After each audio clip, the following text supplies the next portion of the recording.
Hi, so I'm going to be discussing what a meniscus is real quick. So a meniscus occurs whenever water is put into a cylindrical object, most notably a graduated cylinder or a pipette. This occurs because of the surface tension the water has. This property, it causes the water to cling or stick to the sides of the cylindrical object, causing a droop in the water that we can see in the cylindrical object, such as a graduated cylinder. Now, in order to effectively read a meniscus, we'll provide an example right here with this pipette. As you may be able to see, or may not, there is a little droop in the pipette right here, in between the 7 and the 8 milliliter line. Here's a better example that we have beautifully drawn right here for the viewers. As you can see, there's a droop in line around the 5 milliliters on this 50 milliliters on this graduated cylinder. You would read it at the very bottom of the line right here. So for this one, it would be 45.0 milliliters.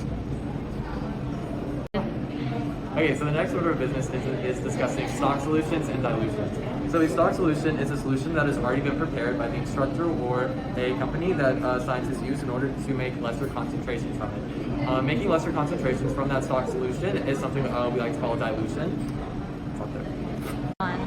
So the stock solution and dilution can be related using the dilution equation. The dilution equation states that the concentration of the initial stock solution multiplied by the volume of the initial stock solution equals the concentration of the final dilution multiplied by the volume of the final dilution. This equation can be effectively used if the student or instructor using the equation knows three of the variables. This is typically used using C1 multiplied by V1 equals C2 times V2. The student typically knows the concentration and volume of the stock solution and the volume of the final dilution. This is effectively used in order to find the concentration of an unknown solution using the dilution equation.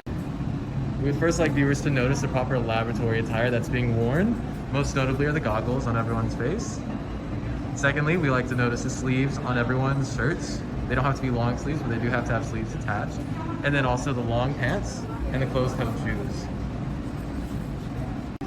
Okay, so the next step in this experiment, we'll see the student properly pouring the 20% stock solution into a beaker to be pipetted in the next step.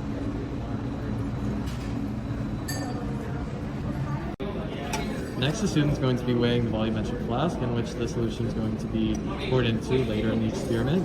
The student will tare the analytical balance before they put the volumetric flask in, and then record all digits seen on the scale. Student A is going to draw the solution into his pipette, but is going to be careful not to get into the bulb of the molar pipette. Student B will then read the meniscus once the solution has been drawn in.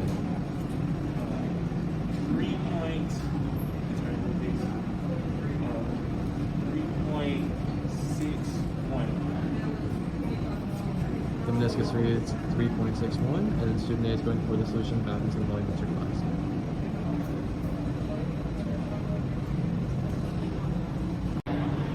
The pipette reads 6.69 after the solution has been poured in. The student's going to first tare the balance, and then they'll put in the solution in the volumetric flask into the analytical balance, and properly read all digits placed in the balance.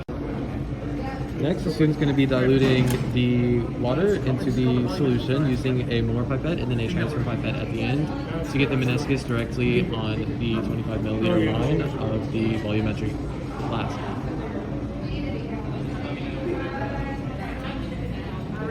Finally, students are going to be cleaning up their laboratory space for the next students that will come in. And finally, students are going to be cleaning up their laboratory space in order to make sure it's properly clean for the next students or instructors that enter the lab.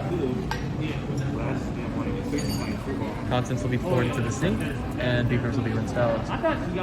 Next, the student's going to be throwing away the transfer pipettes into the trash can and properly cleaning out the molar pipette with water solution. The student will then finally take the stock solution, water solution, over to the counter where it's supposed to be placed. And finally, we have the student notebook here, which clearly shows the mass of the 20% stock solution, the initial and final volumes found right here, and all the volume data is recorded to 2 decimal places, and then finally the dilution equation is found right here, and it's clearly manipulated in order to find the density, or the concentration of the solution, to be 2.464%.